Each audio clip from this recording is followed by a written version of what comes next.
اماں مجھ کو روٹی دو، کل بھی تم نے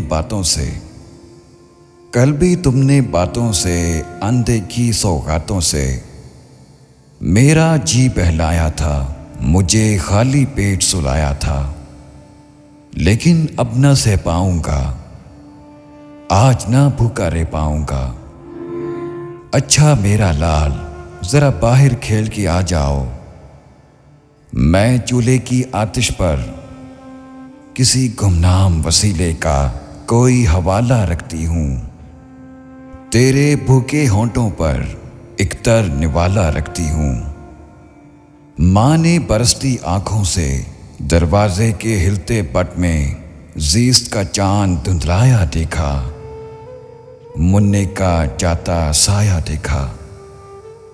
پھر اس نے اپنے کانوں میں خود اپنی ہی گونج سنی کہ جسم کے ٹھیکے دار کے پاس میرے اس زخم کا مرہم ہے۔ ایک لمحہ تھا شاید جیون کا جب ماں نے اپنی بیٹی کو بیچ دیا آٹے کے عوض، اور اپنے لاغر کاندھوں پر اپنی حرمت کی لاش اٹھائے گھر کو پلٹ پڑی کے جیسے کوئی سزائے موت کا مجرم بوجھل بوجھل قدموں سے پھانسی گھاٹ کو چلتا ہے۔ اماں خوشبو کہتی ہے کہ تم نے ممتا کی تیش سے فاقوں کی سنگلاخ چٹانوں میں رزق کی نہر نکالی ہے۔ اماں مجھ کو لگتا ہے آج کرسمس عید دیوالی ہے۔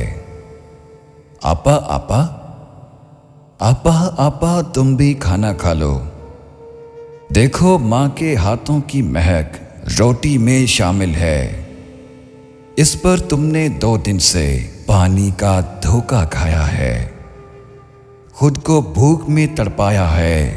اماں آپا کدھر ہے؟ کسی بستی میں اتری ہے؟